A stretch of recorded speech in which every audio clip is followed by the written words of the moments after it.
Hello friends, welcome to our YouTube channel Wings Educator पर आप सभी का स्वागत है।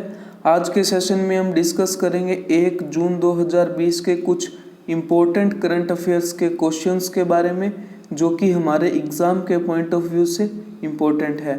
तो अगर आप भी कर रहे हैं किसी कम्पिटिटिव एग्ज़ाम की तैयारी, तो इस सेशन को एंड तक ज़रूर देखिए। इसके अलावा अगर आप चाहते हैं इस वीडियो की PDF को डाउनलोड करना, तो आप हमारा टेलीग्राम ग्रुप विंग्स एजुकेटर को ज्वाइन कर सकते हैं, जिसका लिंक डिस्क्रिप्शन में दिया गया है। अब हम बढ़ेंगे पहले क्वेश्चन की तरफ। पहला क्वेश्चन है कि हाल ही में बेजान दारूवाला जी का निधन हो गया है। तो इसमें पूछा जा रहा है कि उनका संबंध कला के किस क्षेत्र से था। तो वे पेशे से थे एस्ट्रोलॉजर। इन्होंने राजनेताओं से जुड़े, राजनीति से जुड़े, खेल से जुड़े और फिल्मों से जुड़े अनेक भविष्यवाणियां की है, जो कि सच साबित हुई है। इसके अलावा इन्होंने पूर्व प्रधानमंत्री अटल बिहारी वाजपेयी, मोरारजी देसाई और वर्तमान प्रधानमंत्री नरेंद्र मोदी की जीत की भविष्यवाणी भी पहले ही कर दी थी। इसी के साथ साथ जो है होपर कोलिंग्स के द्वारा प्रकाशित the millennium book of prophecy के अंदर पिछले 1000 वर्षों के 100 प्रसिद्ध ज्योतिषियों में भी इनका नाम शामिल है।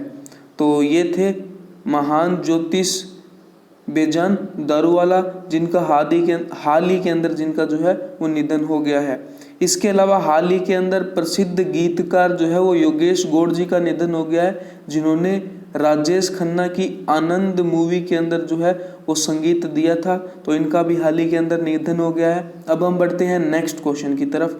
नेक्स्ट क्वेश्चन है, हाल ही में वर्ल्ड एथलेटिक्स के एंटी डोपिंग निकाय के द्वारा भारत की गिव अ फ्लैट पर 4 वर्ष का बैन लगा दिया है। यहाँ पे थोड़ी टाइपिंग मिस्टेक है।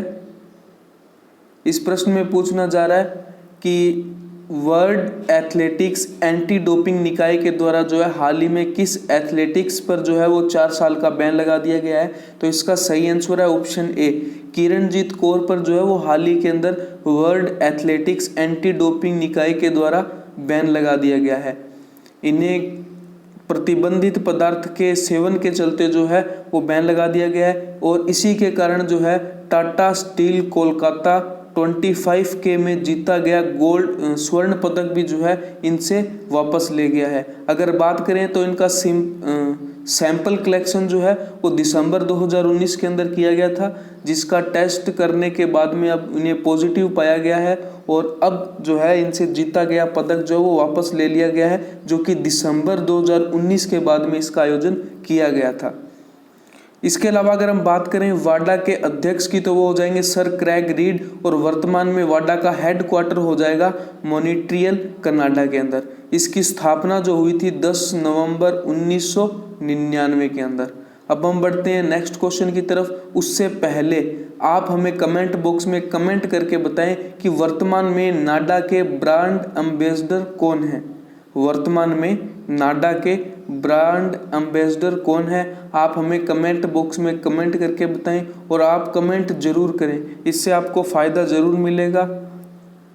अब हम बढ़ते हैं नेक्स्ट क्वेश्चन की तरफ। नेक्स्ट क्वेश्चन है कि एयरलाइन कंपनी इंडिगो के स्वतंत्र निदेशक के रूप में किसे नियुक्त किया गया है। तो इसमें बताना है कि एयरलाइंस कंपनी इंडिगो के स्वतंत्र निदेशक के रूप में किसे नियुक्त किया गया है। तो इसका सही आंसर हो जाएगा वेंकटरमणी सुमंत्रन। इसके अलावा ऑप्शन ए के अंदर आया राजीव बंसल, जो कि एयर इंडिया के हाल ही के अंदर चेयरपर्सन और MD जिनको नियुक्त किया गया है, और इनकी नियुक्ति भी हाल ही के अंदर फरवरी 2020 के अंदर हुई है।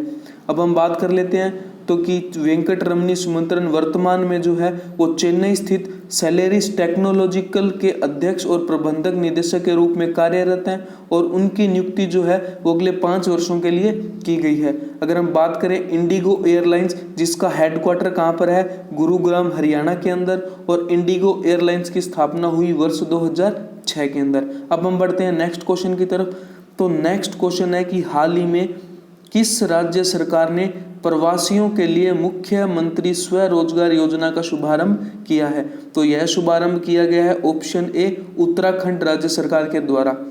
इसके अलावा उत्तराखंड से जुड़ा हुआ एक इम्पोर्टेंट पॉइंट है कि अभी न्यूज़ के अंदर आया था कि हाल ही में ही कल रात की ये बात है कि उत्तराखंड के कैबिनेट मंत्री जो हैं वो कोरोना पॉजिटिव पाए गए हैं।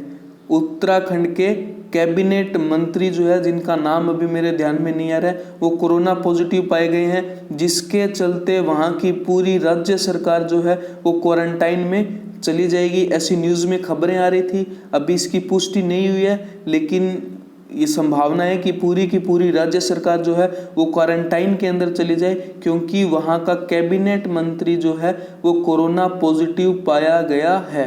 अब हम बढ़ते हैं कि उत्तराखंड के पॉइंट्स के और क्या क्या पॉइंट्स हो सकते हैं इंपॉर्टेंट। तो उत्तराखंड के वर्तमान में मुख्यमंत्री हैं त्रिवेंद्र सिंह रावत जी, जिन्होंने जो है इस योजना का शुभारंभ किया। इसके अलावा इस परियोजना का मुख्य उद्देश्य क्या है कि किस टारगेट, किस एम के साथ इसको स्टार्ट किया गया है, तो इसका उद्देश्य है युवाओं को स्वरोजगार के अवसर प्रदान करना, रिवर्स माइग्रेशन को बढ़ावा देना, विशेषकर उत्तराखंड लौटने वाले उद्यमी और कुशल और अकुशल कारीगरों को उनकी क्षमता के अनुसार रोजगार उपलब्ध कराना, रोजगार के बारे में जानकारी उपलब्ध करवाना तथा इससे जुड़े हुए अन्य अपडेट्स जो है वो नागरिकों तक पहुंचाना या प्रवासी मजदूरों तक पहुंचाना जो है इसका उद्देश्य है। तो इसके लिए ये योजना उत्तराखंड के अंदर शुरू की गई है, ताकि जो है वो लोगों का व्यवसाय बना रहे, लोग जो है वो बेरोजगार ना हो। अब हम बढ़ते हैं नेक्स्ट क्वेश्चन की तरफ। नेक्स्ट क्वेश्चन क्या है कि हाल ही में राज्यसभा सांसद MP वीरेंद्र कुमार जी का निधन हो गया। वे किस राज्य से संबंधित हैं, अर्थात वे किस राज्य से राज्यसभा सांसद थे? तो इसका सही आंसर है ऑप्शन बी, वे केरल राज्य से राज्यसभा सांसद या MP थे। इससे जुड़ा हुआ कुछ इंपॉर्टेंट पॉइंट अगर हम बात करें तो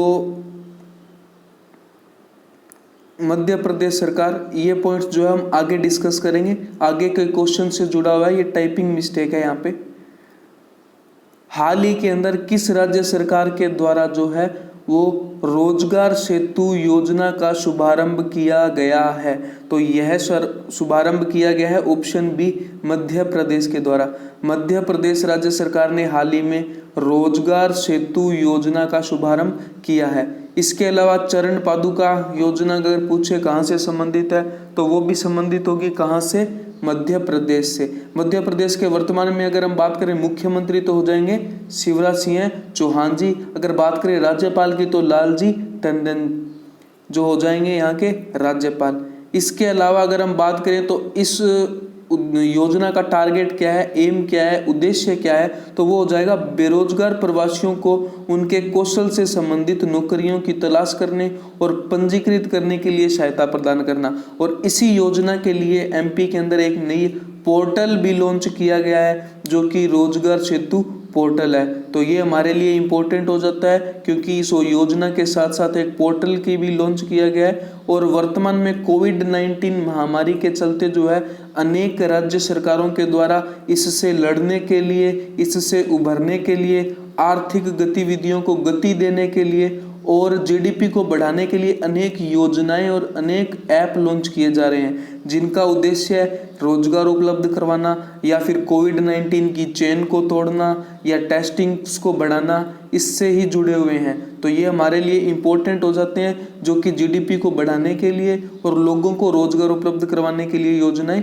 शुरू की जा रही है।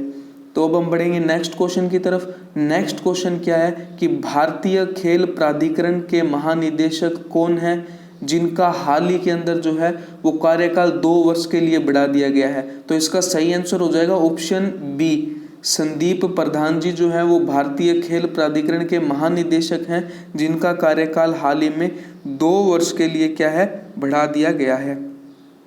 अगर हम बात करें कि भारतीय खेल प्राधिकरण का वर्तमान में हेडक्वार्टर, तो वो हो जाएगा नई दिल्ली के अंदर। नेक्स्ट क्वेश्चन क्या है कि हाल ही में किस देश के प्रधानमंत्री ने कोरोना के कारण लगे आपातकाल को समाप्त करने का निर्णय लिया है?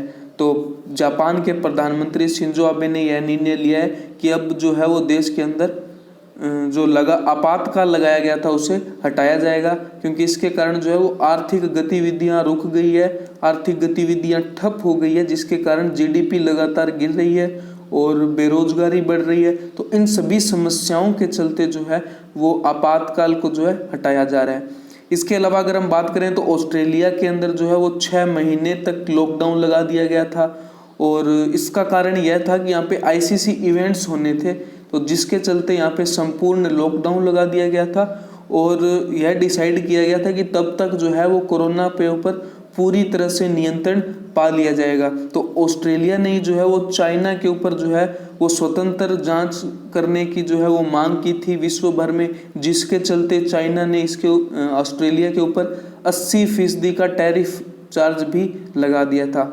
अब बात आई है चाइना की, तो चाइना के ऊपर हाल ही में भारत ने हरित ऊर्जा उपकरणों के ऊपर जो है कि आयात के ऊपर 20% का आयात शुल्क लगा दिया था, या आयात शुल्क बढ़ा दिया था, जिसका उद्देश्य क्या था कि भारत के अंदर विनिर्माण उद्योग को बढ़ावा देना और भारत में होने वाली निर्मित होने वाली चीज़ों को उपयोग में लाने के लिए प्रोत्साहित करना।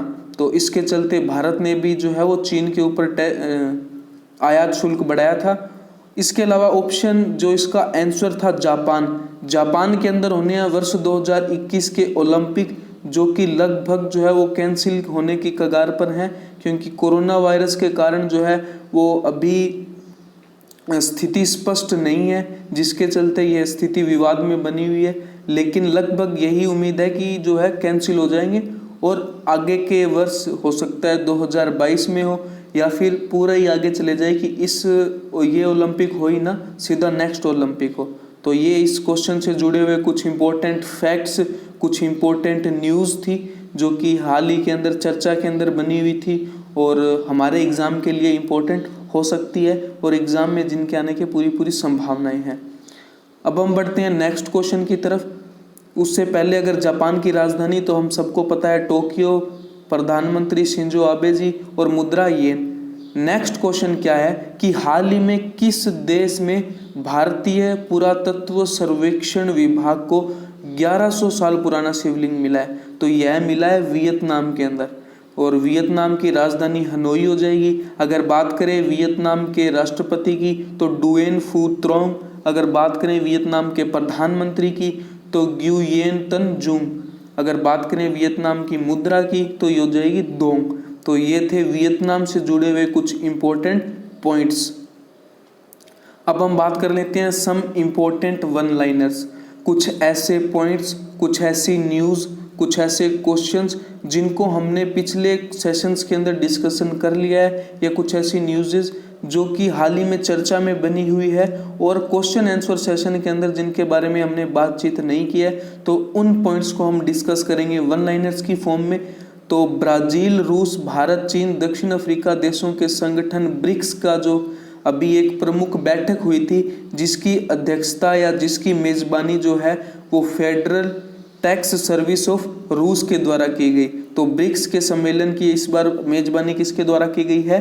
फेडरल टैक्स सर्विस ऑफ रूस के द्वारा, जो इसका आयोजन किया गया था 29 मई को, और रूस में ही इसको आयोजन था। वर्तमान के अंदर लगभग जितनी भी बैठकें हो रही है, जितनी भी मीटिंग्स हो रही है, या जितनी भी नियुक्तियां हो रही है, वो सभी वर्चुअल तरीके से हो रही है, अर्थात इन सभी को वीडियो कॉन्फ्रेंसिंग के माध्यम से किया जा रहा है। अब हम बात करें नेक्स्ट पॉइंट की, तो आंध्र प्रदेश के विशाखापट्टनम में स्थित नेवल बेस INS कलिंग में मिसाइल पार्क अग्निपथ का आधारशिला रखी गई है।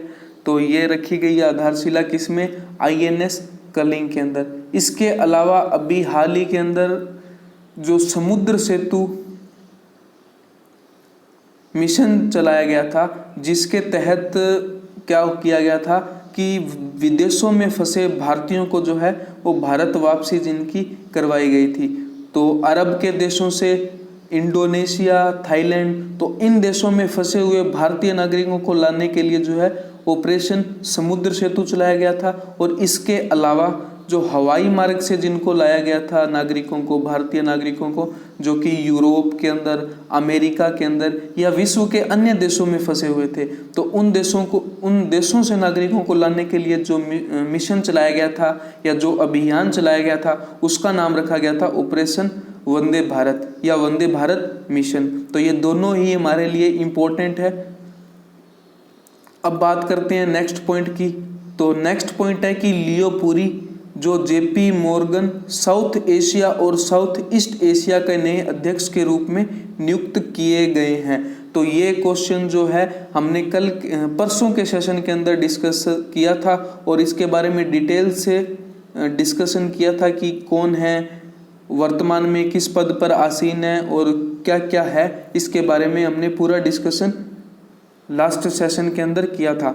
इसके अलावा अगर हम बात करें तो ये किसका पद जो है वो संभालेंगे, मतलब वर्तमान में इस पद पर कौन आसीन है, तो वो हो जाएंगी कल्पना मौर्य जी। और ये वर्ष 2021 तक जो है वो वर्ष 2021 के पहले क्वार्टर तक अध्यक्ष के रूप में काम करेंगी। इसके बाद में लियो पुरी जी जो है वो ये पद पर बैठेंगे। नेक्स्ट क्वेश्चन है कि नेक्स्ट पॉइंट है